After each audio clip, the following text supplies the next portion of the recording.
નમસ્કાર. ક્યારે એવું બન્યું છે કે કોઈ જાહેરાત જોઈને લાગે ક્યારે આ તો બિલકુલ મારા માટે જ છે, જાણે બનાવનારને ખબર હોય કે મને શું જોઈએ છે? વેલ, આ કોઈ જાદુ નથી.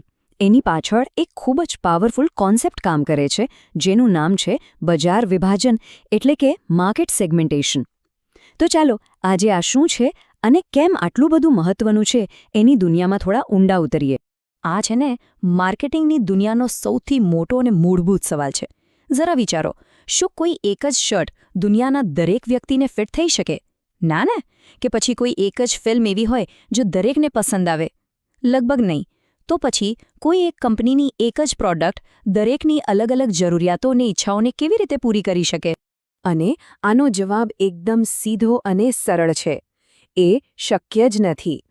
કોઈપણ એક કંપની માટે દરેકને, એટલે કે દરેક ગ્રાહકને ખુશ કરવાનો પ્રયત્ન કરવો એ લગભગ અશક્ય કામ છે. કારણ કે બજાર કોઈ નાની વસ્તુ નથી. એ તો એક વિશાળ સમુદ્ર જેવું છે, જેમાં અલગ અલગ પ્રકારના લોકો, એમની અલગ અલગ જરૂરિયાતો અને એમની અલગ અલગ ઈચ્છાઓ રહેલી છે. તો આજના આ વિશ્લેષણમાં આપણે આ જ આખી સફર જોવાના છીએ. આપણે સમસ્યાથી શરૂ કરીશું, પછી એના સ્માર્ટ ઉકેલને સમજીશું, અલગ અલગ સ્ટ્રેટેજી જોઈશું અને છેલ્લે એ પણ જાણીશું કે આ બધું અસરકારક રીતે કેવી રીતે કરવું. તો ચાલો શરૂ કરીએ આપણા પહેલા પડાવથી કે ભાઈ, કંપનીઓ આટલા મોટા બજારને નાના નાના ટુકડાઓમાં વહેંચે જ શા માટે છે? આ સમજવા માટે પહેલાં આપણે એ સમજવું પડશે કે આ સેગમેન્ટ કે વિભાગ છે શું.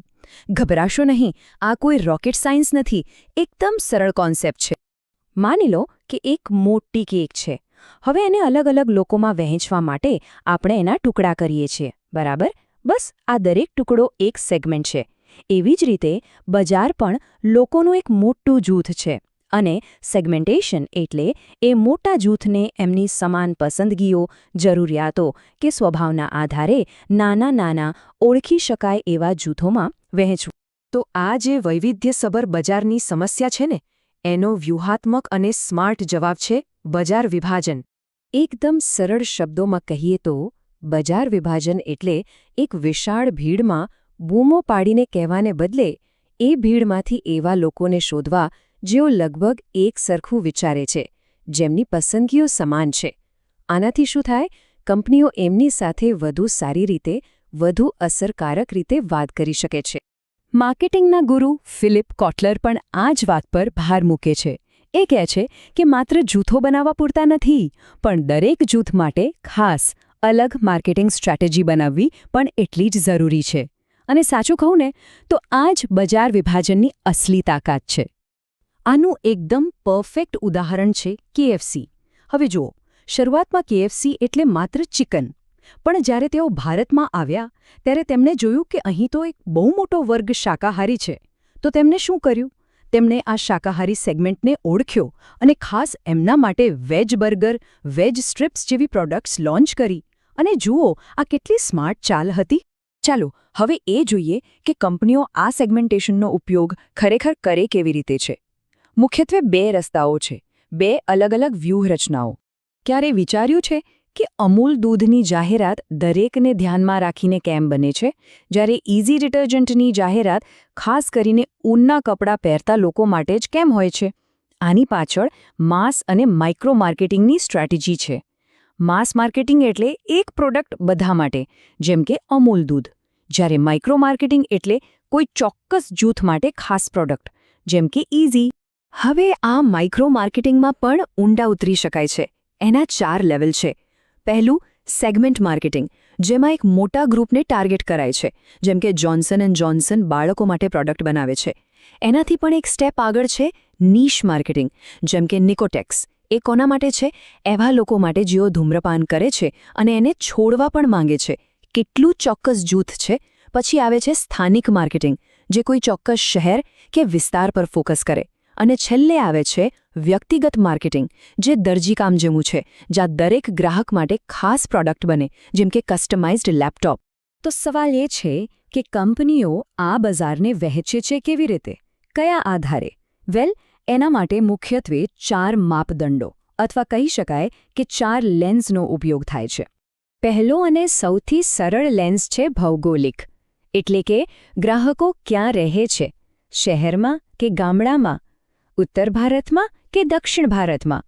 જેમ કે ઘણી ડિટર્જન્ટ કંપનીઓ ગ્રામીણ વિસ્તારોમાં નાના અને સસ્તા પાઉચ વેચે છે, કારણ કે ત્યાં લોકોની ખરીદ શક્તિ ઓછી હોય છે.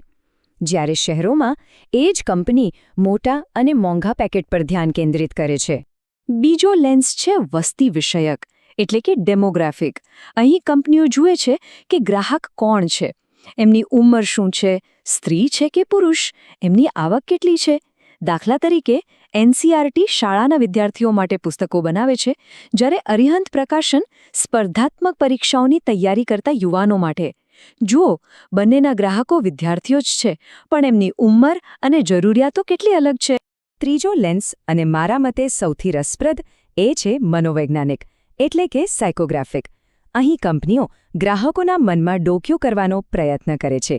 તેઓ શા માટે કોઈ વસ્તુ ખરીદે છે, એમની જીવનશૈલી, વ્યક્તિત્વ અને શોખ શું છે.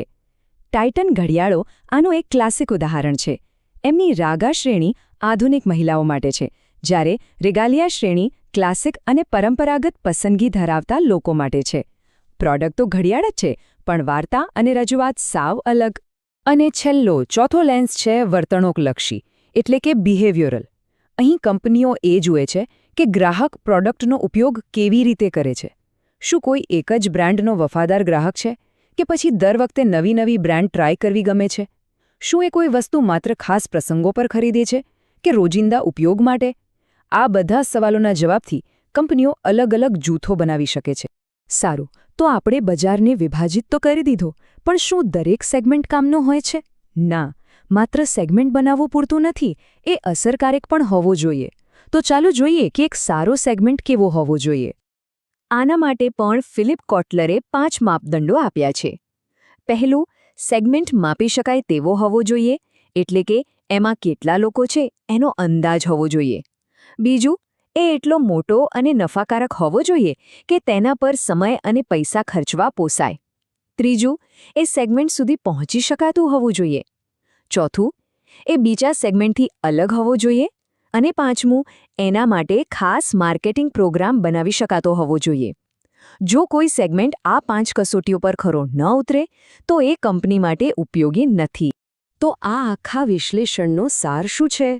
સાર એ છે કે બજાર વિભાજન એક અજાણી વિશાળ ભીડને એવા સંભવિત ગ્રાહકોના ઓળખી શકાય એવા જૂથોમાં ફેરવે છે, જેમની સાથે કંપનીઓ એક અર્થપૂર્ણ સંબંધ બાંધી શકે છે. હવે જ્યારે આ કોન્સેપ્ટ સમજાઈ ગયો છે, ત્યારે એક નાનકડી કસરત કરજો.